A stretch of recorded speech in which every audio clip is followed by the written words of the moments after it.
What's going on, YouTube? Another day. I don't even know how to end that one. Another project somewhat successfully fixed. I don't know. So today is, again, this is so difficult. Somewhat the finale to the suspension rebuild on the truck, but not really, because I'm so leery about what other damage could have been under there that I'm probably going to spend way more money than is necessary just for peace of mind. And we'll get into that in just a minute. But for now, this is what the video is about. We rebuilt the front end of the truck. How did it turn out? Well, to answer that question, there's only one thing we can do, and I did not take this thing out without you guys. We need to take it on the highway. Now, I did invest in some new tires, and I know I'm going to get a lot of flack from you guys because they're not the brand you would prefer, or because they're a cheap Primewell. These are Primewell Valera ATs, and they got a really aggressive tread pattern, and that's something I actually really like about it. I love the tread pattern on these. The tires, they were dirt cheap. They were. I'm not going to sit here and lie to you. And I chose between, I was either going to get these or I was going to get the Firestone Destination ATs. I believe that's what they were, Firestone Destination ATs. I couldn't really decide which one other than price. The Firestones were, what, like 800 bucks? And these were $114 a piece. So I decided, since we don't know, and at the time I bought the tires, I did not know if the truck was going to take an alignment or not, I figured we'd go with the cheap ones. Can always get better ones later. So basically what I did is I ended up paying $400 and some for the tires, and then there was the lifetime rotate and balance, the valve stems, the mount, you know, the $23 per tire for road hazard. I mean, anytime you buy a brand new set of tires, by the time I was done, it was $600, $630, something like that, out the door for a set of 4 tires, lifetime rotate, balance, and all that stuff. It's not a bad deal for a set of really good looking all-terrain truck tires. And then there was the alignment, and that's probably what you guys are most interested in. That's what I was most concerned with as well. I wish it was as easy as saying, yes, it took an alignment and everything's good, or no, it didn't take an alignment and everything's not good. This is, I think I know what the deal is, but anyway, out the door, it cost me like $850. The lifetime alignment's $199. Taxes and government fees and all that other crap included. Yeah, you know, it's quite a bit of money, and that's a lot of money to put into a truck that I'm just completely uncertain about. So let's get into this. Let's take it for a test drive. I have only driven it from Firestone home right down the street. So this will be a first impression for me as well as for you. So first impressions driving it on the city streets, we're going just under 40. Not bad. Not bad at all. It does track straight. And I will say this, I'll go ahead and give you a little spoiler alert. Firestone says the alignment is 100% perfect. The camber, caster, toe in, everything came out 100% perfect on this. It rides smooth as butter. So far, I am thoroughly impressed with how well this has come out. But wait, there's an issue. All right, so this is what I really wanted to do with you guys, and please forgive my voice. I am still freaking sick. All right, this is what I was excited to do with you folks, and that is get it on the interstate, man. I have never had this truck on the highway before, and I figured now's the best time to do it live with you. So we'll get her up to about 70, and we'll set the cruise control. All right, there we go. Cruise is set at 70 miles an hour, and man, she's smooth. Smooth. Now, I said there was an issue. Here's the issue. Yeah, the steering wheel is, I don't know. What do you think? I think that's right at 45 degrees off. That's what I think. And some of you had some questions about the pitman arm. Maybe I got it a tooth off or two. I did not. The pitman arm is keyed, but as seems to be the case with this truck, there's a but. The pitman arm is keyed, but it can be installed in 45-degree increments. There are 4 large grooves around the perimeter of the pitman arm, so it can be installed every 45 degrees. So what I'm wondering, and what Firestone thinks, is that I probably installed the pitman arm 45 degrees off. Being as this thing was in the accident, and that pitman arm basically fell off, it's possible that it was already out of whack when I got the truck. So overall, the alignment did take. Yes, the camber, caster, toe, everything is good. They said there will be no wear on the tires, but for now, until I straighten this out, I got to deal with a steering wheel that sits cockeyed like this. So, and I wanted to talk to you about something else as well. The steering gear did have damage. A lot of you were wondering about that. Yeah, the steering gear had damage. I didn't want to bring that up in the previous videos, but I'm totally transparent with you guys. I was saving that for now after we got the alignment. I am going to replace the steering gear. The splines, what's interesting, the splines are not bent or twisted as some of you thought. The steering gear itself, the gear is bent. It's pushed in from the driver's side. And I don't mean, it's so hard to explain, I don't mean the gear is bent like at an angle. I mean the actual metal has been pushed in and indented. The metal that makes up that gear has actually been pushed in, dented. The metal itself is dented in on the driver's side. So we are going to replace the steering gear. Next, I'm also very concerned about the intermediate shaft. If it took that hard of a hit, there's a possibility we have a bent, or the intermediate shaft is what connects the steering gearbox to the steering wheel. And it's a small piece of metal in comparison to all the big suspension components underneath this truck. There's a possibility it could have damaged one of the U-joints. It could have twisted something. The splines could be twisted or bent as well. That concerns me, and steering is no joke. This is a real safety concern. So we're probably going to replace the intermediate shaft as well. But I'm not going to jump into that. It's a $300 part. I'm not just going to jump into that. We're going to replace the gear first. And I've contacted, I've contacted Redhead. And any of you people that are truck enthusiasts, you know who Redhead is. They make the Redhead steering gearboxes, and they're arguably some of the best gearboxes manufactured in the world. A new gearbox from them is $280, and if I'm going to buy a gearbox, regardless of whether they send me one for free or not, if I'm going to buy a new gearbox, I can go and pay $99 from, what is it, like Rock Auto or something. I could pay $179 from O'Reilly's. I could pay $159 from others. Let me tell you something. I've replaced gearboxes upon gearboxes upon gearboxes. And let me tell you something. Those gearboxes, when you get them, typically have a ton of play in them. It's almost like a polished up turd. I would never buy another one from a big parts store like that. The only place to go is OEM dealer or from Red Hat. I can't stop screwing this up. Redhead. Red Hat Linux. I don't know where I got red top from, because the top of these boxes are red. I guess that's why I got red top. It's Redhead. So I've asked them if they would sponsor part of this rebuild by sending me their $289 gearbox, and I'll still send them the core and everything, and we'll see what they say. I'll give them a while to respond. If I don't hear back from them, I'm going to purchase one from them anyway, because it is my opinion that nobody makes a better gearbox than they do. I'll tell you something. These tires are honestly pretty damn good for the price. I expected there to be some road noise because this is an aggressive tread pattern.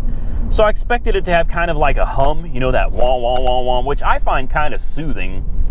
Some people love it, some people hate it. I like the sound of big tires, you know, roaring down the highway. But I'm very surprised. These tires are quiet. Like, I barely hear any hum from them at all. Lots of construction out here. Oh, you know what I want to do? I want to take it off-road. Let's put it in four-wheel drive and just go climbing through all this crap. Let's go puddle jumping. Man, if I got stuck out here, my fiance would kill me. I'm in the middle of nowhere, Oklahoma right now. Yeah, so overall, the suspension is handling very nicely. Very nicely. There's very little play in the suspension at all, which is probably from the gearbox. I mean, just a tiny bit of play. Tires are great. Alignment's great. What more can you ask for from a cheap old truck, right? Especially a cheap old truck with only 159,000 miles on her. All right, there's 75 miles an hour. And you can, hopefully you can hear in the cab, it's quiet. I almost need to put an exhaust on this thing just to liven things up in here a little bit. I'm about to fall asleep. So at the end of the day, here's what we've got. We've got a $2,500, basically, pickup truck that quite honestly doesn't look bad at all. This is my first one buying from Copart or any auction that was primarily suspension damage, and I guess I'll give you my thoughts on it real quick. Suspension work, in my opinion, is pretty difficult on something like this. This was quite an effort. But was it worth it? Yeah, it was worth it. Poor Harley. I'm not paying you any attention anymore. I love the truck. It runs and drives great, and here's the deal. There's more work to do on the truck, but for right now, as it sits, I spent $1,465 getting it out the door from Copart. I spent $850 on tires. I spent $200 for all new shocks and a complete suspension, including the center link. Well, there you go. That's pretty much it. You're looking at $2,500. $2,500 for an 01 4x4 F150 that has no check engine lights, four-wheel drive works, everything functions as it should. Air conditioning, doesn't leak a drop of anything. $2,500. I don't know about your area, but in my area, trucks are a big deal. In Oklahoma, trucks hold their value. Trucks are worth money. For $2,500, I'm going to be able to go get a hoopty that's going to need new tires, and it's going to need all the suspension work that I just did. It's going to need a lot. So here's my logic on it. Is this a good deal? Was this a good deal? Some of you may say, hell no, that's a horrible deal. $2,500 for that truck's not worth it. In my area, absolutely worth it, because any truck that I go out and spend $2,500 on, I'm going to have to put the same tires on it. I'm going to have to do the same maintenance to the suspension. I'm going to have to pay for the same alignment. And on top of that, there's probably going to be oil leaks everywhere, exhaust leaks, and check engine lights. This one, a hell of a steal, in my opinion, for $2,500. But what do you think? Do you think this truck was worth the $2,500 total investment I have in it right now? And keep in mind, right now, this thing, you just saw it on the highway, 75 miles an hour, runs and drives flawlessly. It's a very solid, very capable pickup truck for $2,500. Now, yeah, we're going to put more money into it. And surprise, if the truck continues doing all right, I'm going to give it a little time, but I'm going to put a really nice set of rims on it. I think you guys are going to like. Don't worry, I'm keeping it factory size. I'm not going to change the tire size, the diameters. I'm not going to change anything like that. Everything's going to be kept as close to OEM as possible. Yeah, I think it'll look good with these rims. If I'm not going to show them to you, but we'll see how the truck does, and as long as it continues doing all right, we're going to put a set of rims on it. Now, comment below if you think $2,500 was a good deal for this truck, and then let's talk about the Harley Davidson. This truck has been sitting here for a minute, and it's about time to get some work done on this, as well as the Z. Monday, which is tomorrow, I'm going to go down to the salvage yard and see if I can't pick up the quarter panel for the Z car. Now, this truck took the majority of the hit over here, and this door just got pushed in real bad. Now, this door took a slight hit. You can see it's slightly pushing in right here, but really not that bad. The lines are still good over here. This may be something we can work with. I do not intend on replacing this door at all. I'm going to replace this door. I'm not replacing this one. Then once this door is replaced, we'll get it down to Mike. And remember, this truck got a fresh alignment, new ball joints and everything too. So this truck is good to go. We did find out it's lowered. It's got lowering shackles in the back, lowering springs in the front. So somebody had, I think it's got, yeah, this has got lowering springs in the front. I get them confused because this truck has springs in the front. This truck does not. The 4x4 truck uses these things. I think they call them, what are they? Are they called torsion bars or tension bars? These bars right here that run all the way into the control arm. I can't remember what the hell they're called. But anyway, this truck, I need to get it up for sale. I really do. And the one thing I do love about this though, well, I love a lot of things about this. It sounds mean, it rides and drives on the highway great. It's proven itself to be reliable to me because I've driven this thing everywhere. But the bed, this has got like a 6.5 foot bed. And when you move on over to the red truck, you end up losing, I think, like a foot. It's a tiny bed, like a 5.5 foot bed. So that sucks, but 5.5 feet should still be plenty to do what I need to do. And this truck, let's be real guys, look at the gap in these tires here. You know, the fact that it's lowered, you're not pulling anything with this truck. And you know, you probably shouldn't. This is not a truck that I think should be used for hauling vehicles and stuff. It's too nice of a, oh, it's locked. It's too nice of a truck for that. So we need to get it buttoned up, get it down to Mike, and let's see if he'll help. Well, let's see if he'll put a paint job on it, and I'll do everything I can to assist with it. And let's get this for sale. And I've had a lot of you interested in this truck. If you're one of them that's interested, we're going to get it painted factory black. It's going to look freaking beautiful, all right? If you're one of the people interested in this truck, hit me up. The number in my head is 45, but it is negotiable. So, you know, we'll talk about it. If you're interested, hit me up. autoauctionrebuilds@gmail.com. And then we got the Volkswagen. You know, I fired this thing up the other day and it just runs so damn good. I'm still debating what to do with this. I'm not replacing the heater core. I'll tell you that now. I'm not removing the dashboard, the airbags, the heater box. I'm not doing it. Am I capable? Yes. Am I going to? No. And I'm going to say this one more time because I get a lot of people still commenting on previous videos of this talking trash about it, saying, oh, he'll rebuild the whole front suspension on a pickup truck. He'll spend days in the freezing cold rebuilding the suspension on a truck, but he won't change a heater core in this. I know a lot of you are going to laugh at this, but the value of this truck online, even with taking the salvage title into consideration, is still around $5 grand. $5 grand. It's an 01, it's older. It does need paint or a body wrap. I don't know, we'll talk about that later because the clear coat has peeled. I'm not worried about that. Once it's cleaned up, this truck is a $5,000 truck all day long in Oklahoma. All day long in Oklahoma. So that's why I'll spend my time rebuilding the suspension on a truck that's worth $5 grand that I had only paid $14.65 for, versus a car that I know my market. On a good day, this car may be worth $1,200 bucks, $1,300 on a good day, unless I want to go and spend a bunch of money cleaning it up, and I don't, because I've already got what, $500-$600 into this thing now, and I got to replace the hood, the grill, the front bumper, the paint's shot. It needs a mirror over here. It's got a bad window regulator and motor. It's got a bad heater core. For a car that's only worth, you know, $1,200-$1,300 on a good day, this thing is not worth the effort putting back together. Look, man, there's pieces under here too. I don't know what this is, some kind of a radiator. Look at this, it's hanging under here. There are pieces, there's electronic pieces on the other side hanging out from under it. This car is junk.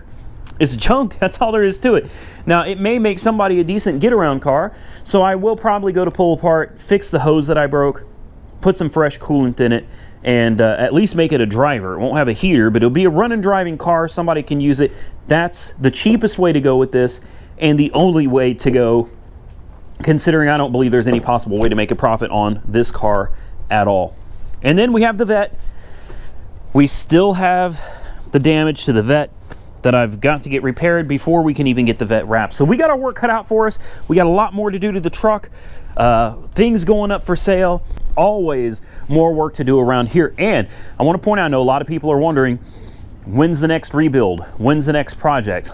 I got plenty of projects, guys. So right now, I'm not buying any more projects. For now, projects are done for a minute. I got to knock some of this stuff out first. and then we can talk about more projects. Now, the Cadillac is up for sale at Mike's again. The fuel pump went out. He replaced it. Fuel pump is good. It's running dry, so we got to get rid of that car. Some of you have asked me what happened to the Hoopty F150 that Justin brought me that I bought for like 700 bucks. Mike did a video on it, but for those of you that didn't follow him, I actually gave that truck to him just before Christmas. I didn't really have any use for it, and I was really thinking about it, and I was like, maybe it's something he could use for something, you know, I don't know, future project, build, whatever. I don't know, but I thought about it, and I decided I really wanted to give that truck to him, so I did. And if you don't follow Weird Beard on YouTube, go check him out, because I hooked him up with a GoPro Hero 6 Black. I gave him, it's basically the GoPro that I used before I got my GoPro 7 Black. So I gave him the GoPro 6 Black. I gave him a thing to help stabilize and do his videos, and his video content is getting so much better. His editing is better. He is really making progress. Mike, I'm proud of you. Check out Weird Beard on YouTube, because he's getting better. Now, the only thing he's waiting on is a microphone. He's still using the internal mic for the GoPro. Some people have complained about it. It's not bad. It's really not bad. But don't worry, he'll get that straightened out in the future as well. Go follow Weird Beard. You're watching a brand new channel start from scratch, and he's going places, because when it comes down to it, he's got the body work and paint work down to an art, man. He's a great guy, big heart, good dude. He deserves your subscription. Just go subscribe to Weird Beard on YouTube, please. All right, I'm out of here, folks. That's it. Stay safe out there. Comment below. Tell me what you think. Don't forget to give the video a big thumbs up. And if you're not a subscriber, please consider subscribing. I truly appreciate you. Stay safe out there, everybody. I will catch you very soon. Copart walk-around day tomorrow in the next one. Honey, I'm home.